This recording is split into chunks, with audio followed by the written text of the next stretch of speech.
sekalian, sebagaimana Om waktu lalu memberikan PR kepada kita mengenai iman itu apa sih gitu ya.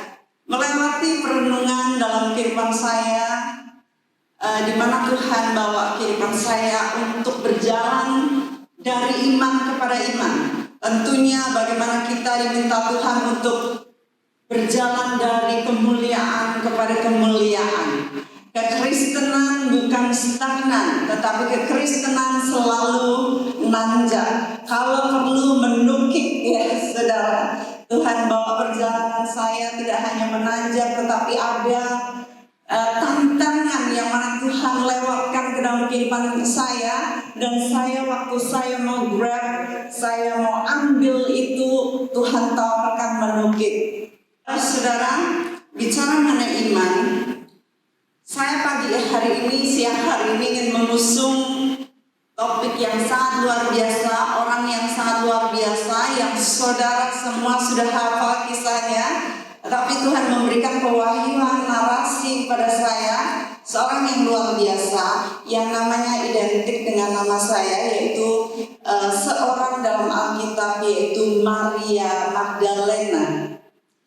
Maria Magdalena ini saya dapati merupakan pribadi yang sangat luar biasa, yang bahkan saat saya menulis bukunya dengan narasi mengenai beliau, yang mana Tuhan taruhkan pewahyuan di dalam hati saya melihat bahwa dia adalah teladan iman dan doa. Maria ini dia begitu mencintai gurunya, ya. Dia pergi untuk mengikuti crusade dari gurunya, kemudian mencuci pakaiannya, membasuh kaki mereka, ya, mencuci kasut-kasut mereka, membelikan nasi bungkus mungkin, dan melayani mereka rombongan. Kalau dalam Lukas 8 kita membaca di sana bahwa banyak dari perempuan-perempuan itu mereka melayani Yesus dengan rombongannya, dengan tim krunya, dengan harta mereka. Nah, saya amati bahwa di dalam setiap tulisan hampir selalu Maria Magdalena selalu ditempatkan di depan dari nama-nama yang lain. Maria ibu Yakobus, Salome, atau istri Kusa, dan sebagainya. Kecuali jikalau pertama yaitu Maria ibu Yesus ada. Tetapi di lain-lain saya mempelajari bahwa ini perempuan ditaruh di depan. Biasanya kita tahu kalau ditaruh di depan dia punya posisi, saudara ya. Dia sudah melewati jenjang posisi yang dimana orang menghargai. Dan biasanya pada saat itu wanita itu tidak begitu dihargai lebih dari pria. Wanita tidak begitu dianggap. Tetapi kali ini namanya hampir selalu ada di urutan depan. Dan tentunya pada waktu Yesus dijatuhi hukuman mati, dia sangat desperate ya, nyesel, kehilangan banget gitu ya, sangat kehilangan sekali, sehingga kita tahu bahwa dia menyiapkan rempah-rempah yang terbaik.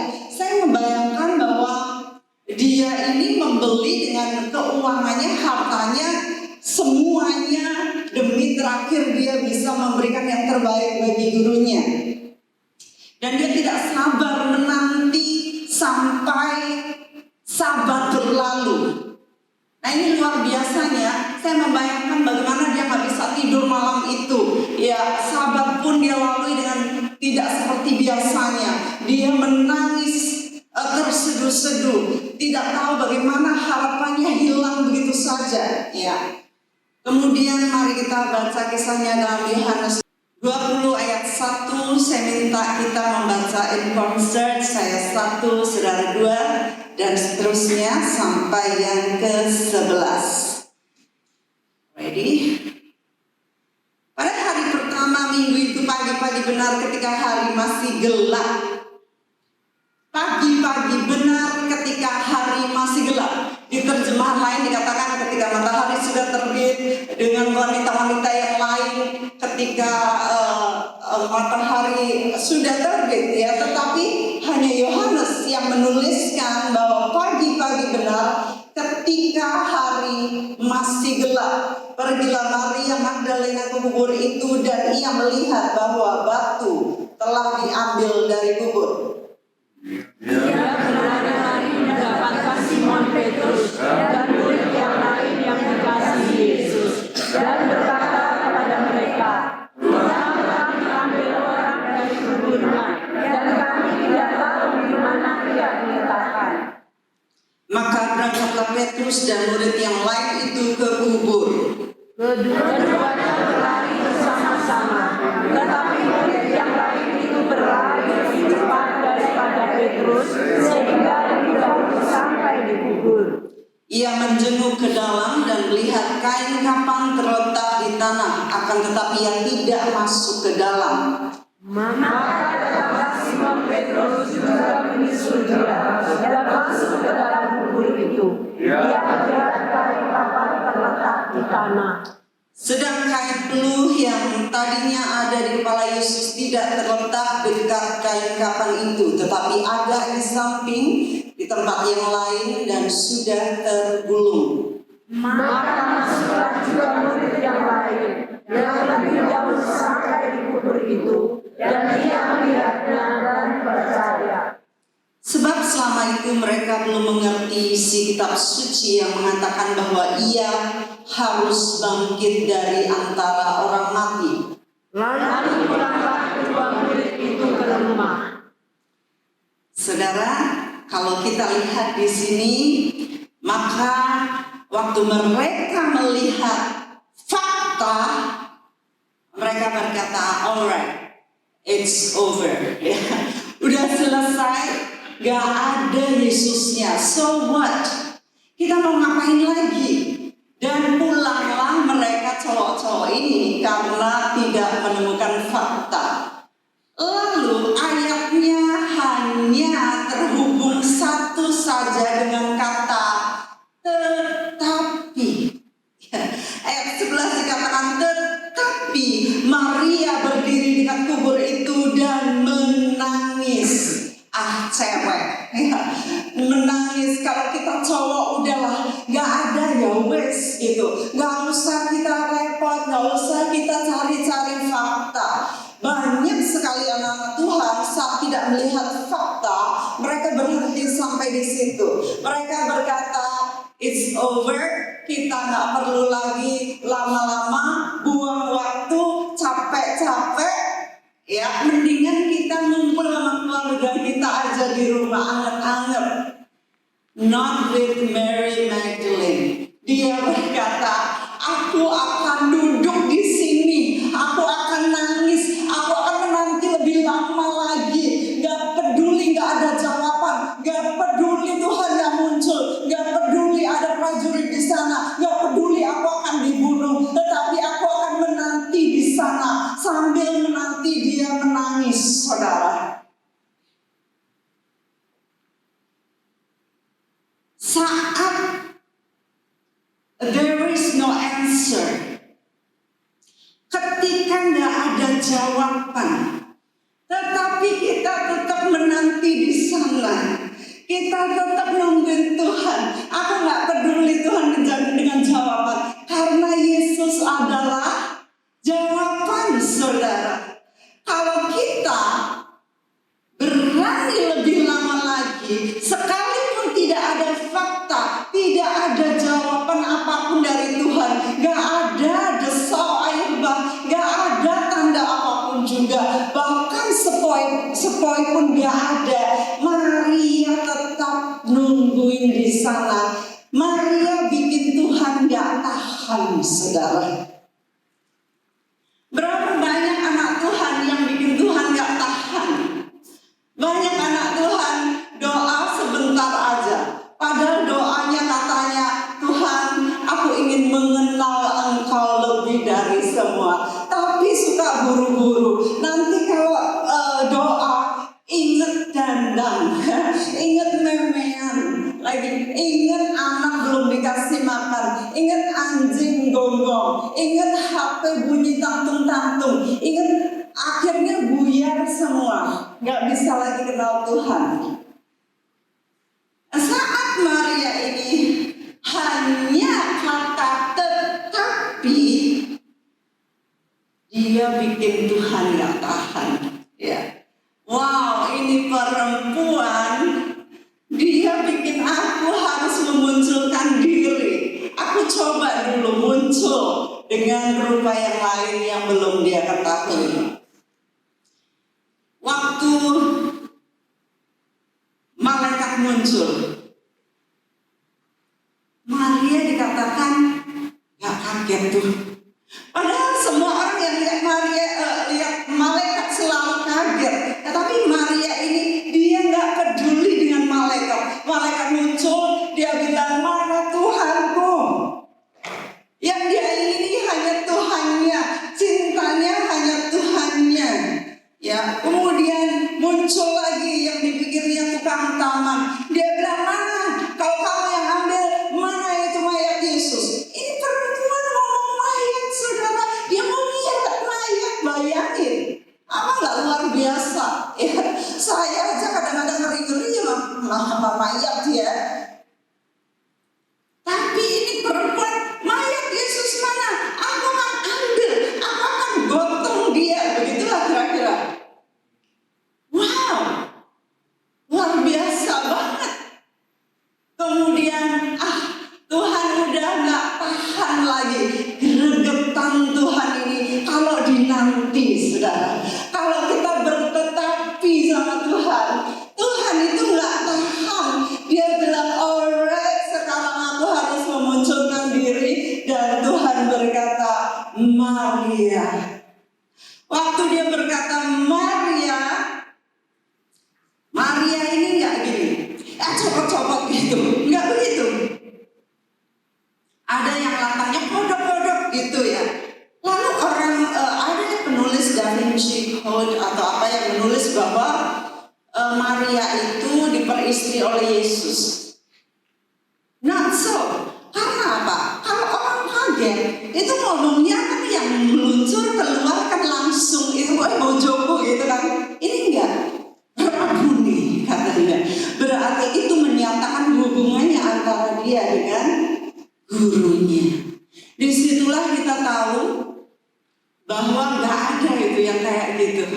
Nggak ada yang dunia itu ngarang-ngarang cerita untuk menjatuhkan reputasi Tuhan kita. Tetapi Maria berkata Rabuni, dan dia itu nggak takut sama sekali. Sedang murid-murid yang lain ngeri, mayat, hantu gitu ya. Maria nggak, langsung tersungkur di kaki Yesus dan dia nyembah dan dia berlama-lama lagi pegang kakinya Yesus. Tapi Yesus berkata, don't touch me too long, ya, karena aku belum pergi kepada Bapakku. Jangan sentuh aku. Jangan sentuh terlalu lama. Sebegitu hebatnya ini wanita. Begitu cintanya, dia ingin berlama-lama di sana. Saat dia berlama-lama di sana, Tuhan berkata, Maria, it's time for you to go. Sekarang waktunya kamu buat kamu pergi dan memberitakan apa yang telah kau lihat. Saudara, kalau kita lama-lama di kaki Yesus, dia baru akan utus kita dengan message yang penting. Bagi saya, ini adalah drama terbesar dalam sejarah kehidupan manusia, di mana Tuhan kita, Juru Selamat kita, dia memunculkan diri, menampakkan diri, merelakan dirinya. Dilihat pertama kebangkitannya oleh seorang wanita, yang mana wanita tidak ada harganya pada saat itu, tetapi dia menyerahkan message terbesar ini lewat seorang wanita. Dan dia berkata, katakan kepada murid-muridku dan kepada Petrus. Petrus yang adalah pemimpin dari murid-murid saat itu, Tuhan menyampaikannya lewat Maria Magdalena. Saya mempelajari bagaimana saat kita berani menanti lebih lama lagi di hadapan Tuhan. sekalipun tidak ada jawaban, saya mempelajari tokoh lain yaitu Yosua. Yosua melayani tuannya demikian setia. Tuannya naik gunung, dia ada di tengah-tengah gunung menantikan tuannya. Ya, saya menulis buku judulnya The Extreme Vision. Buku ini ada di Play Store, juga ada untuk kalau yang saudara pakai iPhone juga ada. Buku ini free, saya tulis buku yang ke-10. Saya pikir udah selesai tugas saya mau ketemu Tuhan gitu. Kalau memang ini buku terakhir, tugas saya terakhir gitu ya. Dan di sana saya menemukan banyak poin-poin di mana ada sungai yang mengalir dari atas gunung, dan kira-kira Yosua minum dari air itu yang mengalir dari atas gunung. Dan dia masih makan mana dari sana, sementara tuannya pergi ke atas. Dia menanti di sana. Tuannya turun, wajah tuannya bersinar kayak Tuhan. Yosua kecipratan pun enggak. Lalu tuannya bikin kemah pertemuan. Tuhan senantiasa ngomong audible kepada dia. Lalu tuannya pergi, selesai. Saudara bacakan, tetapi Yosua tetap tinggal di dalam kemah itu. Ngapain? Mungkin pingin kecipratan ya saudara. Pingin Tuhan ngomong, kok gak ngomong-ngomong sih. Aku udah sesetia ini puluhan tahun tinggalin anak istri, tinggalin pendidikan anak, tetapi aku melayani Tuhanku. Gak ada tuh suara gaung sedikit pun dari Bapa. Gak ada penampakan pemunculan. Sedangkan tuannya, wow, luar biasa, dikagumi seluruh bangsa itu. Semua hormat kepada tuannya. Tapi not Joshua. Tahun demi tahun dia menanti lagi. Sampai akhirnya Tuhan berkata, it's time. Kepemimpinanmu sekarang akan dimulai. Dan Yosua yang tidak pernah menyangka, aku seorang hamba, aku hanya bujang saja yang menanti Tuanku. Tetapi look at him, dia melakukan mujizat yang sangat besar. Dia nyetop bulan untuk tidak beranjak. Dia memenangkan pertarungan demi pertarungan. Gak ada satupun pertarungan itu yang kalah di tangan Yosua, kecuali karena dosa Achan ya, sehingga mereka dikejar oleh orang Ai. Dan dia bisa membelah Yordan sedemikian luar biasanya. Saya mempelajari bahwa ketika tidak ada jawaban dari Tuhan, ketika tidak ada angin badai, Tuhan gak bicara, malaikat gak muncul, gak ada sesuatu yang extravagant, gak ada yang supernatural, tetapi tetap saat kita ini gak peduli dengan pencarian jawaban, maka Tuhan yang adalah jawaban itu sendiri, dia akan muncul pada waktunya. Saudara, Tuhan itu sangat senang untuk menguji kita. Dia senang menguji, melihat iman kita. Kadang itu bikin kesel ya. Seperti Ayub diuji sedemikian rupa, my goodness, badannya sampai borokan semua, baunya gak keruman, udah sama sekali gak kelihatan wujud itu manusia, kurus kering. Semuanya dihabisin. Tetapi kita belajar di sini, saudara, bahwa ketika Tuhan diam, ketika nampaknya tidak ada jawaban, dan kita berani Tetapi seperti Maria Magdalena, tetapi Maria menanti Yesus, menanti lebih lama dari yang lain. Kalau mungkin sebagian dari pria-pria hanya melihat fakta, menanti fakta, tetapi jikalau ada seseorang yang berani lebih lama mengenal Tuhan, mencari wajahnya, maka dia akan muncul dengan caranya. Dalam kehidupan saya dididik, dibesarkan di rumah Tuhan. Sebelum saya bergabung dengan papi mami saya di Solo, saya dididik orang tua saya di rumah nenek saya.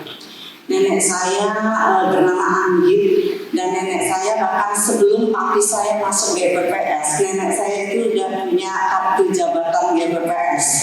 Nenek dari mami saya. Tentunya nenek saya suka pakai putih-putih, pakai bawahnya jari tetapi atasnya kebaya putih gitu ya. Lalu saya masih kecil waktu itu. Saya umur 3,5-4 tahun sampai 11 tahun saya bersama dengan nenek saya di Tegal. Kemudian nenek saya itu pendoa. Tiap hari beliau akan doa lagi, berlutut doanya. Makanya saya juga suka berlutut. Dengkul saya jadi kapalan banyak kamu ya. Saking saya suka berlutut. Jadi saya mengikuti nenek saya berlutut. Kemudian nenek saya akan ngomong, Tuhan Yesus saya cus gitu. Berkati hari ini. Dan sampai saya ngerti apa sih hari-hari doanya 2-3 kali sehari sama aja. Doa untuk bangsa negara, doa untuk anak menantu, doa untuk ini dan itu, doa untuk jemaat. Ya, doanya membosankan. Tetapi saya dididik oleh nenek saya, makan juga, tidur juga, semuanya dididik dalam doa. Sehingga itu saya dibanceng dalam doa ya. Saya bersyukur saya dibanceng dalam doa. Saya cinta hadirat Tuhan. Itu sebabnya sering saya berkata bahwa di salah satu buku saya tulis begini. Saya ini di sekolahan Tuhan teologi di mana-mana ya, di luar negeri. Tetapi pusat dari teologi itu sendiri ada di lutut nenek saya.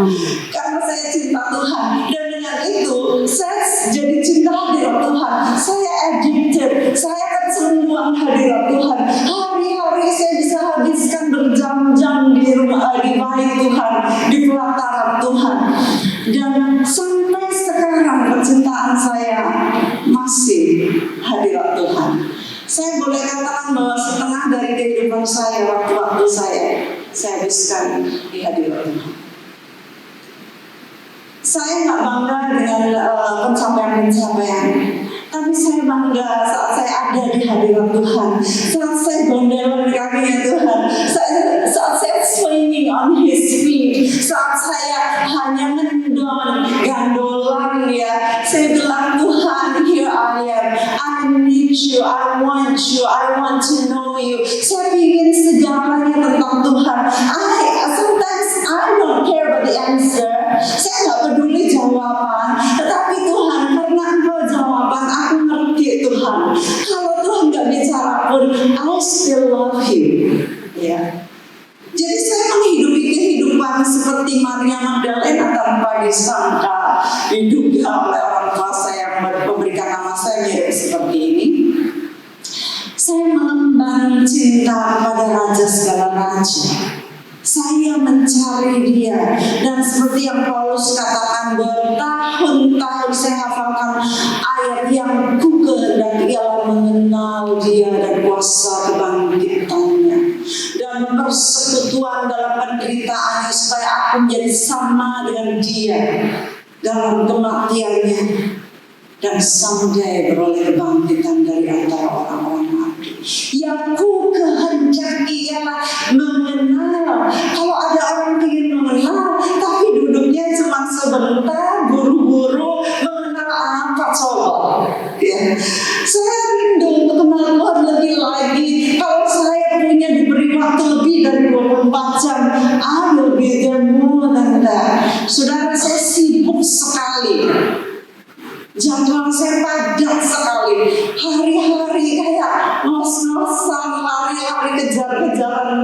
melayani ini dan itu. Tetapi yang saya rindukan setiap kali balik di kaki Tuhan. Dan kalau sudah begitu lama-lama seperti Maria, jangan kamu lama-lama pegang kakiku, terus sekarang pergi beritakan kepada yang lain. Dan saya bersyukur bahwa Tuhan percayakan saya untuk berdiri di hadapan Petrus ya, di hadapan para hamba Tuhan pria. Bukan karena saya cakap bicara, saya ini petal lidah, saudara. Saya ini grogian, saya maluan ya. Dulu itu saya minderan, saya gemeteran, saya nggak bisa ngomong. Tapi saya bersyukur, saya mencari Tuhan, saya di kaki Tuhan lama-lama, dan Tuhan membukakan banyak sekali pewahyuan.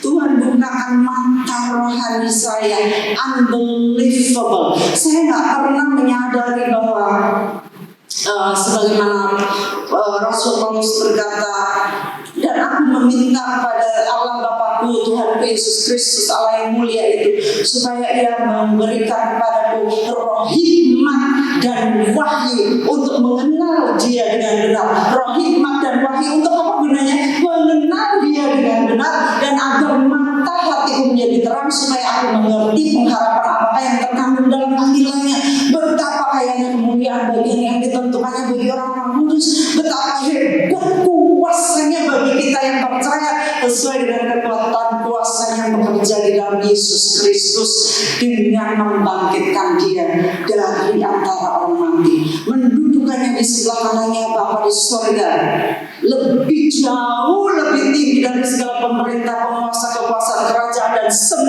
segala roh yang dapat disebut, bukan hanya di dunia ini, tetapi di dunia yang akan datang.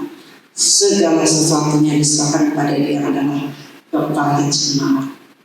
Jemaat yang adalah tubuh Dia, kepenuhan dari semua dan segala sesuatu. Semuanya hanya merujuk, bermuara kepada mengenal Dia, saudara. Gak ada lain. Saya bilang kalau di dunia ini kita gak ngejar ini, gak nyari pengenalan akan Tuhan, kita akan nyesel selamanya saat kita berhadapan dengan Dia muka dengan muka. Ngapain aja kamu? Oh Tuhan, aku sibuk banyak sekali, aku harus balas WA, email, dan sebagainya. Oh come on. Kita seringkali banyak alasan kita sibuk, padahal kita nganggur.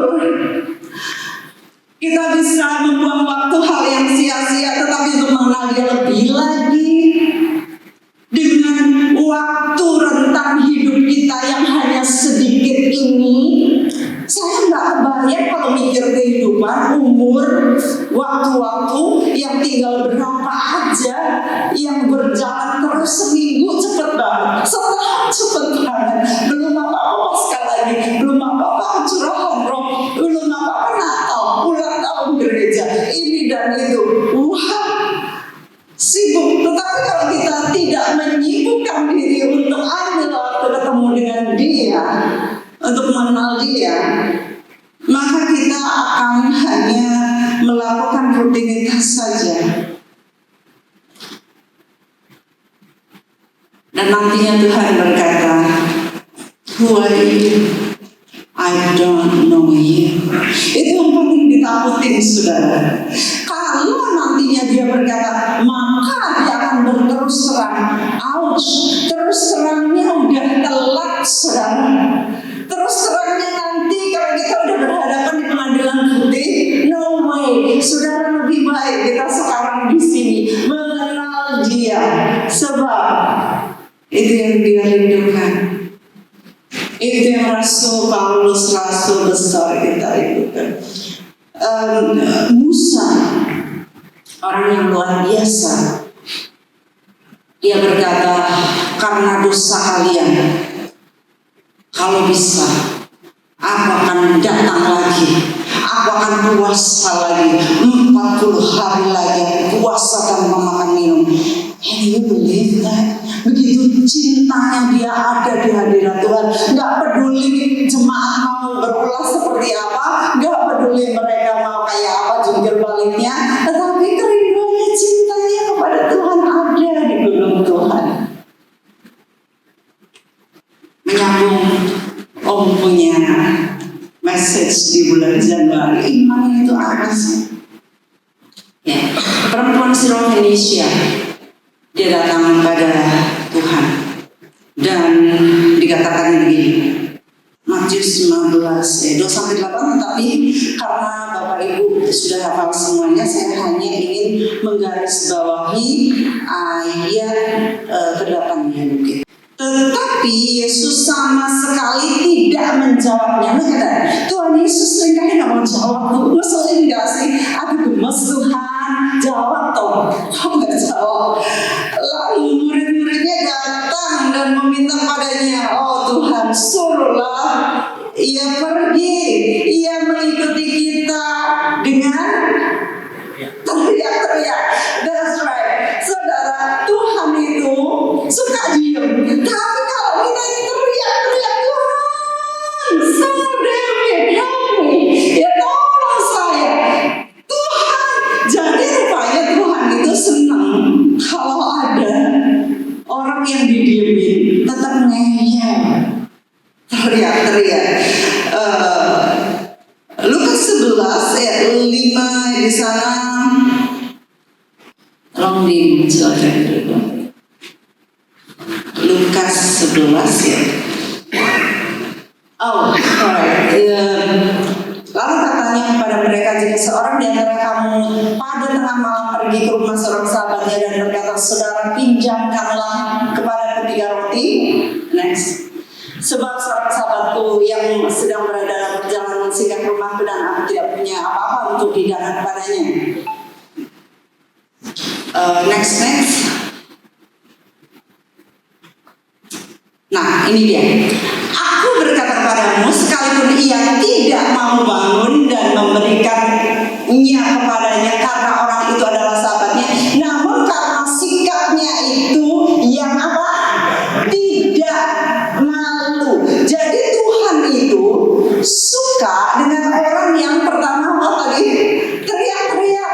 Kedua nggak tahu malu, menanti Tuhan walaupun nggak ada jawaban. Oh my goodness, kalau anak-anak Tuhan tahu hal ini, sekalipun nggak dijawab, nggak ada jawaban, tetapi seperti Maria Magdalena, dia akan tersungkur di sana, menangis menantikan Tuhan.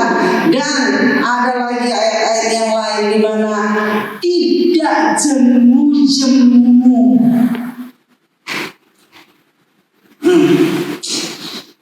Lalu Lukas 18 mengenai hakim yang lalim ya, hakim yang tidak benar. Saya akan highlight di ayat, tidakkah Allah akan membenarkan orang-orang pilihannya ya siang dan malam berseru kepadanya, dan adakah yang melur-lur waktu sebelum menolong mereka? Look at that. Another fact, another answer. Tips, clue dari hatinya Tuhan. Kita mengerti clue hatinya Tuhan itu yaitu teriak-teriak, lalu gak tahu malu, gak jemu-jemu, siang malam berseru-seru kepada Tuhan. Saya yakin saudara banyak di sini yang nantikan jawaban Tuhan, right? Saudara berkata, why me? Kenapa gak ada jawaban selama ini? Aku melayani Tuhan dengan setia, aku menjauhi dosa, aku bayar per bulan, aku kirim per bulan ke MD. Aku setia besok. Tetapi kenapa istriku masih begini? Kenapa suamiku menderita seperti ini? Kenapa ekonomi kami begini? Kenapa keadaan kami tidak berubah-berubah? Kenapa penyakitku gak sembuh-sembuh? Kenapa anakku harus hancur seperti ini? Kenapa yang aku harapkan tidak ada jawaban? Saya yakin banyak dari kita mengalami seperti ini. Saya bersyukur pagi hari ini kita mendapatkan clue dari firman Tuhan melalui konsistensi, persistensi, kesetiaan Maria Magdalena sekalipun gak ada jawaban, dia tetap bertetapi. Ada saatnya di mana Tuhan akan muncul pada kita. Tuhan akan datang dengan jawaban yang tidak kita duga, yang tidak kita pikirkan. Kita maunya instan, kita maunya seperti ini. Kita punya agenda, kita punya format untuk mendapatkan jawaban-jawaban dari doa kita. Tapi tidak dengan Tuhan. Dia Raja, Allah yang tidak terduga. Saya mendengarkan kesaksian seorang hamba Tuhan yang mana saya ada pemuridan dan memuridkan banyak sekali murid-murid dari seluruh benua. Dan di antaranya kami punya kelas-kelas hamba-hamba Tuhan. Dan kelas hamba Tuhan saya ada pegang beberapa. Dan dari hamba Tuhan ini dia sekretaris di sinode tertentu ya. Dia bercerita begini, kira-kira 1-2 bulan lalu. Saya ini ketemu Intel, ketua BIN Intel atau apa di area sini gitu. Jadi ini orang besar ya. Lalu kami makan dan dia cerita, wah saya ini bersyukur Pak. Oh iya, gimana ceritanya? Wah waktu saya sekolah itu saya tuh banyak dibully, dianak-anak dinyek. Wah saya jengkel sekali hidup saya ini. Kok saya jadi orang kayak gini? Kok saya begini? Jadi saya diajak oleh teman-teman saya dan saya akhirnya berjuang dan akhirnya singkat cerita saya jadi ketua Badan Intelijen Negara. Dan setelah saya tahu saya ini sampai di titik ini karena bulian teman-teman saya datangin mereka satu-satu. Saya terima kasih sama teman-teman yang suka melihat saya. Saya berkata terima kasih ya, kalian telah membuli aku, kalian telah menjadikan aku seperti ini. Tanpa bulian itu gak mungkin aku jadi seperti ini. Terima kasih, sekarang aku bisa bantu apa sama kamu. Temennya didatengin satu-satu, ditanyain bisa saya bantu apa kamu. Itu luar biasa banget, betapa bersyukurnya orang yang sudah mengetahui dan noleh ke belakang kira-kira seperti Ayub. Oh my Lord, saya sampai di sini semua di2 kali gandakan, ternyata hanya untuk saat seperti ini. Mungkin dari kita belum ada jawaban, ada yang belum ada jawaban sampai saat ini. Saya ingin bagikan mengenai bagaimana Tuhan buka mata saya saat saya datang kepada Tuhan. Saya mencintai Tuhan. Saya bilang Tuhan, saya nggak pelayanan apa-apa, nggak apa-apa loh Tuhan. Saudara, kalau saudara mau ngerti ya, saya ini paling nggak senang berdiri di mimbar bapak-bapak. Saya nggak senang banget. Saya kalau bisa duduk seriously. Saya nggak senang berdiri di sini kena spotlight. Saya nggak suka. Tapi karena Tuhan minta saya untuk pergi untuk bicara, well, okay, I will go. Tetapi kalau saya suruh milih, saya senang di kanal. Ketemu Tuhan berjam-jam itu nggak ada bosannya, saudara. Nah, saat saya berkata Tuhan, yang ku kehendaki adalah mengenal Engkau. Aku ingin mataku dibukakan supaya matamu menjadi terang, right? Karena Yesus adalah terang dunia. Saya bilang buka mata saya. Saya ingin melihat Tuhan. Dan Tuhan mulai bukain mata saya. Mulai hal-hal tertentu saya bisa lihat, saudara, yang orang lain nggak lihat. Saya tiap kali, okay. Dan singkatnya saya mau tunjukkan, ada sudah silakan dari media. Ini adalah anak rohani saya, dia ada di Bangka. Dan pada saat saya ada seminar hamba Tuhan di Bangka, anak saya ini pas di sana dan dia bilang, mami datanglah ke proyeknya John, gitu ya. Saya bilang saya harus kejar pesawat, saya harus pulang. Dia bilang, mami sebentar aja bisa lah ke Pangkal Pinang katanya. Oke.